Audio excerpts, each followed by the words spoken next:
You can check him out on Substack. The Godfather Dwight Jaynes is back on the Rip City Drive. Hey, Godfather, I've noticed a certain vibe around Rip City over the last few days. There's a lot of panic going on right now. Are you sensing that too? Yeah, and I heard part of the last call, and he's talking about Tina Kotek. She has nothing to do with what's going on in Portland right now. The state has already signed up for its part of paying the way for the renovations. In fact, the state's share is much bigger than everyone else's share, and that's already been signed off. So let's not panic over that right now. And as far as Micah Nori, all I can say, Chad, is he got his first win as a Blazer coach today. He won the news conference, no question about it. Now, we all know how easy and soft the media is, so it doesn't take much for us to be amused at a news conference. But I thought he was very direct and clear in what his standards were, what he's going to demand from his players, how he's going to do it, the things he needs to do to make this a better team, and the whole idea that everybody out there in Blazerland is concerned about the contract. He at least presented it publicly as something he's not too worried about. He's looking back saying, hey, well, I looked into this guy Dundon's, resume, and he just won a Stanley Cup with the same coach he's had for the last 8 years and was the coach when he bought the team. So he doesn't seem at all worried about it. I like the ideas he presented. He talked about the team's weaknesses, what it could do better. He talked about the strengths, the idea that he's coming into a team that's been in the playoffs last year. And how many first coaches, first job, first time, rookie head coaches come into a team that's not in big trouble? You look at some of these other coaching vacancies, some of these teams didn't sniff the playoffs last season. So he's got that, and he's got a team that did well. It doesn't look like they're going to make a lot of changes, but they're adding a future Hall of Famer and Damian Lillard to their roster. And he's looking at that as saying glass half full. And, I'm kind of talking a lot here, Chad, but also he's generous enough with me that I got about 10 minutes after the news conference with him, and it was off the record, and I'm not going to say what he told me off the record, but this guy's on the right track. He knows what he's doing. 28 years in the league, and he's learned a lot from a lot of different head coaches. Now, you can talk all you want about other teams passing him to name somebody else or whatever. That doesn't really mean a thing. It doesn't mean anything because we don't know the situation with all those other teams. I think he's going to be pretty good. You never know until he steps in front of the team for a year or two. We don't know that. I mean, nobody knows that. I don't know he's going to be good any more than somebody else knows he's going to be bad. Neither one of us knows a thing. But I saw enough today to say I'm optimistic about it. And I think it would be wise for people to give him a shot because I think they're going to like him immediately. I agree. And I'll say this. I agree. You don't know with an assistant. There's a bit of an unknown there. But I would bet on Micah Nori being a good coach. And I love the vibe that he gave off at the press conference today. You asked him a question at the presser, Godfather, about, the things that he's going to have to do to get this team to the next level. So in your own mind, based on what you know about basketball and his answer, can you summarize kind of how you think they're going to play to get to that next level? Well, he's going to emphasize defense. There's no question about that. And he talked at length about playing hard, playing the full 48+, everybody playing together, all the right things. That most coaches will say that. But he also he talks about some other things and has talked about I thought it was very telltale that he talks about the greatest gift he can give them is accountability. And the kind of I think he said standards, and he before said standards, he said championship standards. We don't hear championship used an awful lot around here, but that's what he's talking about. And he's not saying he's going to win a championship. He's saying he's holding to the players to the kind of standards that you need to win a championship. Now, it might take a while, of course, but those are the standards he's going to hold them to, and I think he will. I think he's been around long enough to know when to put on the brakes or the gas pedal whenever it's needed. And I think he's going to. Every indication is he relates well to players, and he's going to meet with them all. I guarantee before training camp, if he has to get on an airplane to go do it. These guys will all know what he stands for and what he demands before they ever show up at training camp. So they have a better chance of being ready for training camp because I think there'll be demands made. I think he's also, and I've heard the contrary. I think he's going to be allowed to pick most of his assistant coaches himself, which to me is a very, very important thing. And I like what I've heard about that too. And I just think they're on the right track with him. He expressed perfect confidence in his front office, his players, and his owner. And you're not going to see a lot of negativity from him, I don't think. This has a chance. I mean, who knows? Even you talked about first-year head coaches and assistant coaches. Even the veteran head coaches, Chad, from year to year, I don't think you know what you're going to get. How many times have some of these guys been hired and fired? And who knows, from year to year, how good they're going to be. I mean, God, Mike Brown goes to New York, wins the championship. I didn't see that coming, not from what I'd seen so far. He had a pretty good pedigree, too, though. I mean, he's been with some really good teams. But as an assistant coach, his head coaching things, did well at Cleveland with great players. And then in Sacramento, they were better. He improved them. But still, you just don't know. And I think let's be patient, give the man a chance, right? And I think he deserves that. All right, Godfather, you've had a chance to talk to some people around the league. I mean, what is your real take on this contract structure with one guaranteed year and team options in year 2 and year 3? Is it that big of a deal? Is it a big deal? Like, what's your take on it? Well, it's a big deal. There's no question that it's not the way it's been done.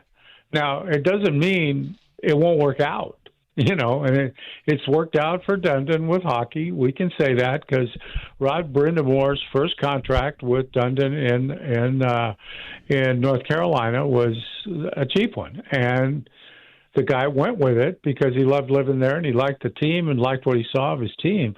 So he stayed with it, and he's eventually been rewarded. We'll see what happens here. But, I think Finch, his former head coach in Minnesota, said the right thing. He said, people are talking about the wrong thing. He said, he signed the deal. Let's get over that. Let's talk about what he offers as a head coach. And Finch has nothing but great things to say about him, as do just about everybody who's ever worked with him. Players, coaches, and everyone has nothing but good things to say about this guy. There's nothing to say that they won't be getting a real surprise and a real gem here, just as Oklahoma City got with Dagno. And who thought he'd be any good? But, sometimes these guys are and sometimes they're not. So I'm certainly willing, after listening to him talk, his confidence, his certainty, the idea that he thinks he knows what to do to win, I'll tell you what, I like that. I like a guy with a plan. I like a guy who seems to know what it's going to take. Well, could he pull it off? Maybe, maybe not. Maybe it's not going to be his fault. Maybe it would be the player's fault. Everyone loves to blame the coach because they don't want to blame their favorite players. But I think let's give them a chance and see what happens. We're talking to the Godfather Dwight Jaynes here on the Rip City Drive. All right, so you've been all over the arena situation, and it's been popping up over the last 24 hours. It's either contract terms or arena deals. So I need you to once again summarize this so people have a clearer understanding of what's going on. So first off, I didn't like the way that some of his comments at the chamber meeting were portrayed in the Oregonian. Do you think Dundon needs to have skin in the game, or does he already have skin in the game in regards to the money that's being given by the state, the city, and the county for the arena renovations? How do you see that? Well, I think people just automatically expect him to be happy with paying, being on the hook for $4.2 billion to buy the team and then not want him to spend even more to renovate the arena. Look, the city owns the arena. It's their responsibility, just like if I buy a house and rent it out to somebody, it's probably my responsibility to renovate it or clean it up or paint it or whatever. And I just feel like The city has to do it now. People don't seem to want to recognize this. The city's going to own that building and have to somehow make it work, even if the Blazers move away, okay? Now, in this case, they've got the state and the county pitching in to help with a renovation. In fact, the state's paying a whole lot more than the city's going to pay, based on the same jock tax that the potential baseball team has going for it. So, if here's the thing, if they need renovation 5 years from now and the Blazers are gone, you think the state and the county are going to pitch in to help? No, they're not. This is like a take it or leave it kind of thing.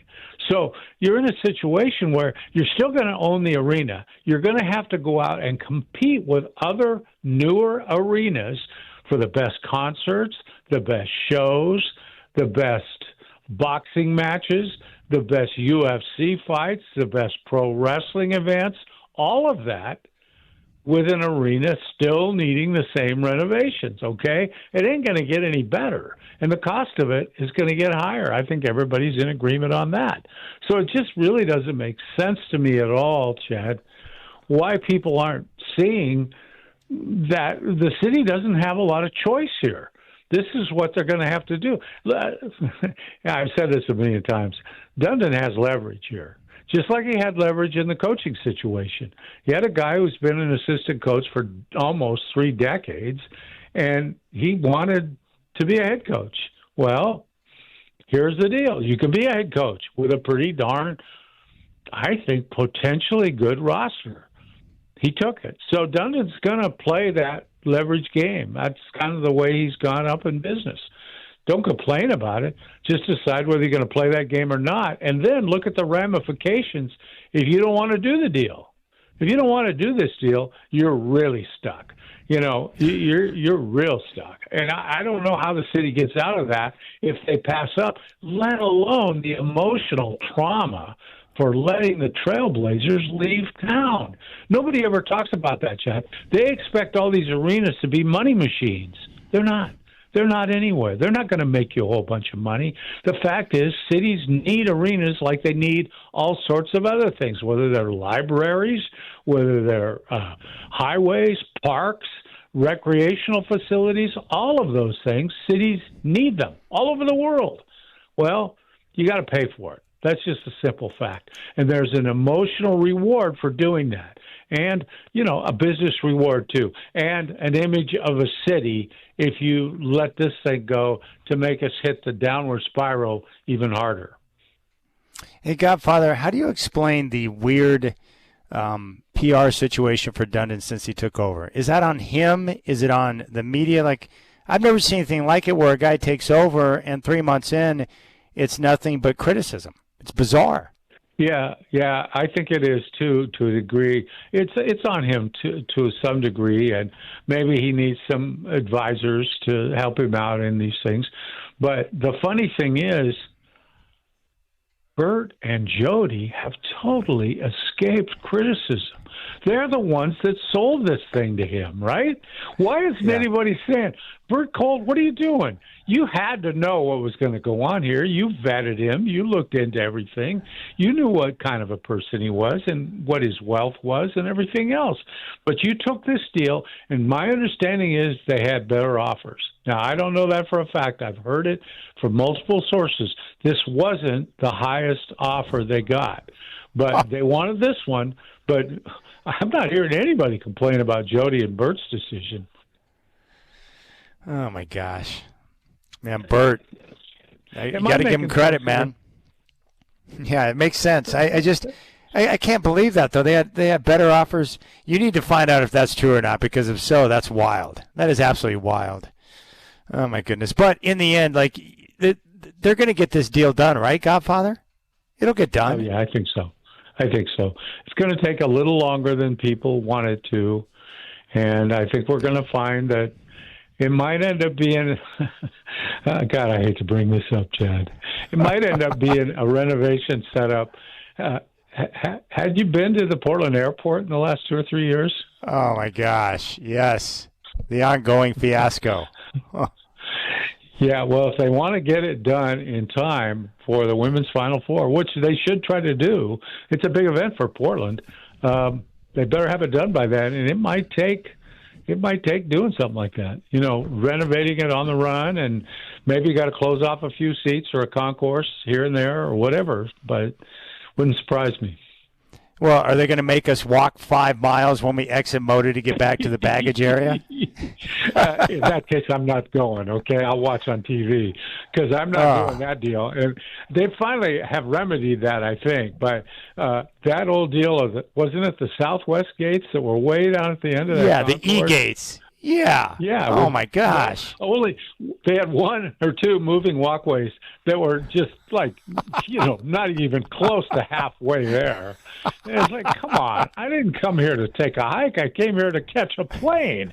God, if I wanted to walk to Denver, I would have set out yesterday. But, God, that's ridiculous, Chad.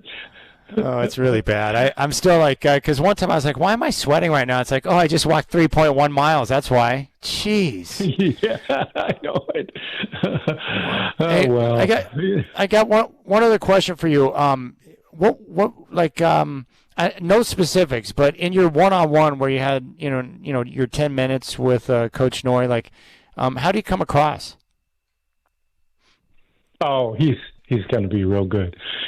Chad, here's how rare this is. I talked to him for 10 minutes, introduced myself. I honestly, he didn't have a clue who I was, just another guy, a little better dressed than most of the other guys in the room, but I'm used to that. Anyway, he gave me 10 minutes, but not only that, you're just finally catching on to what I said. Yeah, that's good. And not only that, yeah, thank you. I appreciate that. Not only that, Chad, he told me off the record stuff right away. Instant trust, okay? And that means something. And I appreciated it. And you know me well enough over the years that I don't violate that trust. And he'll find that out too. I'm not telling what he said, but the fact that he would tell me stuff off the record meant a lot. And what he told me was good stuff. I can tell you this. He mentioned a candidate for an assistant coach position. Now, whether that comes true or not, I have no idea. But it's a real good idea, and you're going to love it when you hear it. I love it. All right, Godfather, I appreciate your time. Thank you for your insight. I'm excited about Micah Nori, too, and like you said, I think Blazer fans are going to love him. But I'll let you – oh, by the way, Nancy reached out to me. The forecast, the entire month of June's been nice, and the 2 days where it's not going to be nice are the days we're out on the golf course playing our tournament. You got to be kidding me. I know it. Jeez. Isn't that terrible? Yeah, it's been perfect. I mean, even today was cloudy, but it was still temperature-wise, it was fine. Yeah, it's so irritating. All right, yeah, I appreciate the bonus time. You can bill me later for it, but thank you. That was awesome. I'd like to be able to bill you 2 days in a row now. I mean, if you call tomorrow, Chad, the check better be in the mail. That's all I got to tell you. All right, you got it. There you go. But the price is but you need a check. I appreciate it. All right, there's the Godfather Dwight Jaynes.